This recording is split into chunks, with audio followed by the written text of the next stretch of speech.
लाहौर में बसंत मनाई जा रही थी और 8 फरवरी को तहरीके इंसाफ एहतजाज कर रही थी और लाहौर में भी शटर डाउन हड़ताल का दावा पीटीआई कर रही थी, मगर हुकूमत का कहना है कि आवाम ने तहरीके इंसाफ को मुस्तरद कर दिया है। वज़ीर आला पंजाब मरीम नवाज का कहना है कि पीटीआई की अय्यारी नहीं चली, जलाओ घेराव और फितना फसाद के कल्चर को आवाम ने मुस्तरद कर दिया। आवाम ने इंतशारी और फसादी टोले की हड़ताल को मुकम्मल नाकाम बना दिया है। पंजाब में 0 शटर डाउन, 0 पहिया जाम था। कल एक प्रोटेस्ट की कॉल आई थी। इतवार के दिन कॉल देने का मकसद भी यही है कि उनको पता है कि इतवार के दिन वैसे ही बाज़ार दुकानें बंद होती हैं, तो अगर वो नाकाम भी हो गई तो हम कहेंगे देखो बाज़ार बंद है। तो लेकिन ये उनकी जो अय्यारी है वो चली नहीं। पंजाब में 0 हड़ताल थी, 0 हड़ताल, 0 शटर डाउन, 0 पहिया जाम। दंगा फसाद का जो एक कल्चर था वो उसको लोगों ने न सिर्फ ये कि उसको मुस्तरद किया, बल्कि आवाम ने पलट के देखा भी नहीं। पंजाब गाली गलोच, बदतमीज़ी, हुल्लड़बाजी, बदतहजीबी से आगे निकल गया।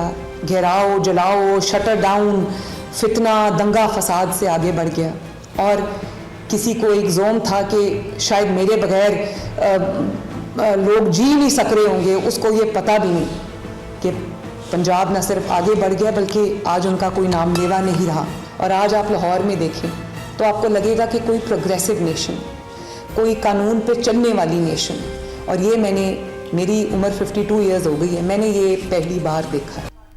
गुफ्तगू आपने सुनी। उधर वज़ीर आज़म के कोऑर्डिनेटर इख्तियार वली का एक बयान सामने आया। उनका कहना है कि बानी पीटीआई और महमूद अचकज़ई की मुलाकात जल्द हो जाएगी। और पहले बेसिकली कहा यह जा रहा था कि 8 फरवरी के बाद जो बानी पीटीआई से मुलाकात है वो शायद करवा दी जाएगी। अब देखना यह है कि आज मुलाकात होगी या फिर इंतजार होगा। दूसरी जानिब पीटीआई के सूबाई सदर जुनैद अकबर की गुस्से भरी जो मुबैना ऑडियो है वो लीक हो गई है, जिसमें वो पार्लिमानी पार्टी पर बरस पड़े हैं। जुनैद अकबर ने फहरिस्त में नाम शामिल न करने पर पीटीआई की पार्लिमानी पार्टी में खरी सुनाई और कहा कि मैं आइंदा पार्लिमानी पार्टी में शरीक नहीं होऊंगा।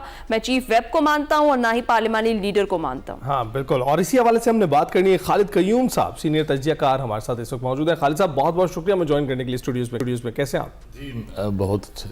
खालिद साहब, ये पहले जुनैद अकबर वाला मामला डिस्कस कर लें, फिर उसके बाद हड़ताल की भी बात करते हैं। ये हुआ क्या है, अचानक से फिर से एक रिफ्ट कायम हो गई? ये कोई नई लिफ्ट तो नहीं है पार्टी के अंदर, पीटीआई के अंदर खास तौर पर। देखिए, जब लीडरशिप जेल के अंदर हो, लीडरशिप मौजूद ना हो, तो पार्टियों के अंदर इसी तरह के हालात होते हैं। और इसी तरह जो लीडर हैं उनकी आपस में लड़ाइयाँ भी होती हैं, इख्तलाफात भी होते हैं, तनाव भी होते हैं, और एक दूसरे पर जो हैं वो इल्ज़ामात जो हैं उनकी बारिश भी होती है और एक दूसरे के खिलाफ गूंजते भी हैं।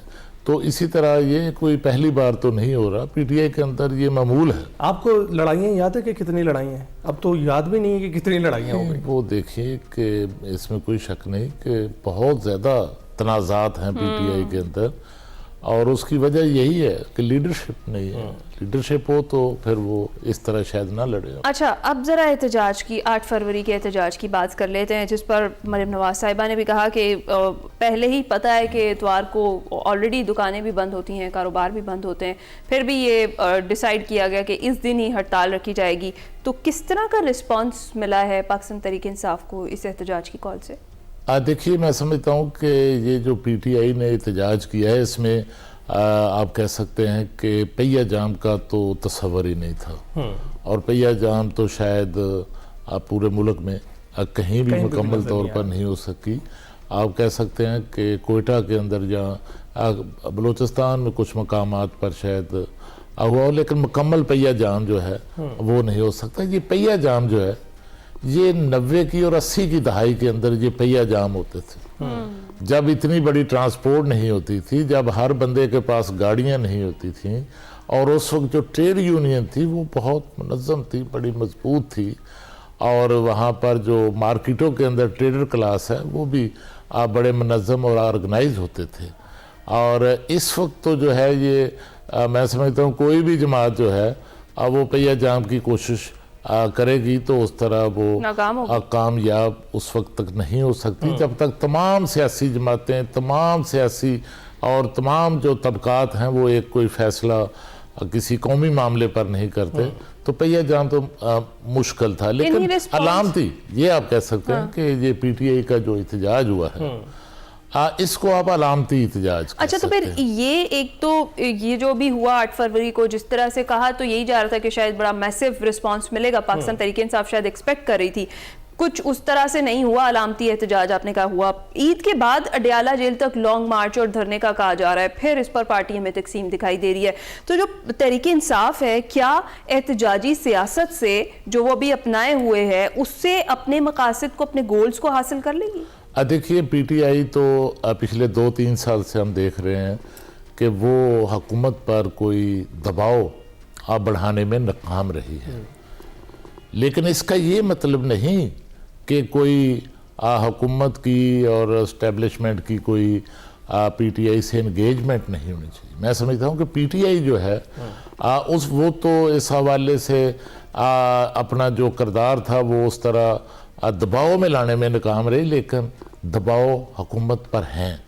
सबसे बड़ा दबाव इस वक्त जो पाकिस्तान पर है वो दहशतगर्दी का, और जिस तरह के हालात बलूचिस्तान के अंदर और बाकी इस्लामाबाद में आपने देखा धमाका हुआ, तो मैं समझता हूँ कि इंगेजमेंट जो है वो आपको नज़र आ रही होगी कि इंगेजमेंट किसी न किसी सतह पर हुकूमत और अपोजिशन पीटीआई के दरमियान हो रही है। बिल्कुल, और ऐसी कोऑर्डिनेटर वजीर आजम जो हैं इफ्तार वली, उन्होंने बताया कि बानी पीटीआई और महमूद अचकज़ई की मुलाकात भी जल्द हो जाएगी। देखिए ये कोई सादा सी बात नहीं होती कि वो वज़ीर आला केपी के जो इस्लामाबाद पर और वफाक पर चढ़ाई की बातें करते थे, उनकी पहली तकरीर आप असेंबली के अंदर देखें और किस तरह वो तो इस वक्त जो है अली अमीन गंडापुर से भी लगता है कि गंडापुर बहुत ज़्यादा एक्टिव था और बहुत ज़्यादा महाजराई जो है वो कर रहा था। इनके बारे में जो तवक्कुआ थी वो क्यों ख़त्म हो गई? इसलिए कि कोई इंगेजमेंट चल रही है। ये इंगेजमेंट का नतीजा था कि अचानक उनकी तरफ से ख़त लिखा जाता है और चंद दिन बाद वज़ीर आज़म से मुलाकात हो जाती है, और ये भी इंगेजमेंट का नतीजा है कि अब अपोजिशन लीडर महमूद खान अचकज़ई और सेनेट में अपोजिशन लीडर का जो है अनाउंसमेंट आ जाती है। और उसके बाद अब जो खबरें हैं कि वज़ीर आज़म की अपोजिशन के लीडर के साथ मुलाकात जो है वो होने वाली है, और इसके साथ जो है वो बानी पीटीआई जो हैं उनके लिए मुलाकातों का रास्ता भी खुलने वाला है।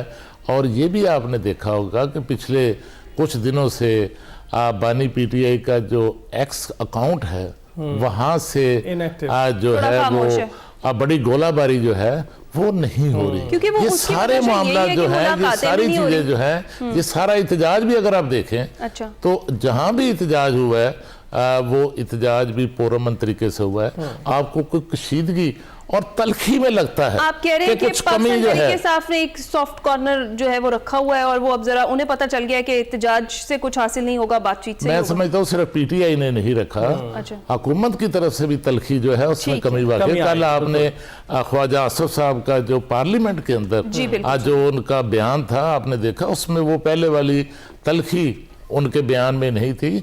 तो मजमूई तौर पर मुल्क के मफाद में यही है। देखिए जिस तरह सानिया APS के बाद पूरे पाकिस्तान की तमाम सियासी जमातें क़यादतें पार्लियामेंट के एक प्लेटफार्म पर इकट्ठी हुई थी, और फिर जब ऑपरेशन हुआ दहशतगर्दों के खिलाफ तो उस ऑपरेशन से नताइज निकले थे। बिल्कुल ऐसे ही इस वक्त भी इसी तरह का माहौल जो है पार्लियामेंट के अंदर और पार्लियामेंट के बाहर दहशतगर्दी के खात्मे के लिए जरूरी है। सुहेल साहब, खालिद साहब, सुहेल आफरीदी साहब से जो तवक्कुआत थी वो एंगेजमेंट हुकूमत से तो कर रहे हैं, लेकिन डिसएंगेजमेंट दिखाई देती है अपनी पार्टी से।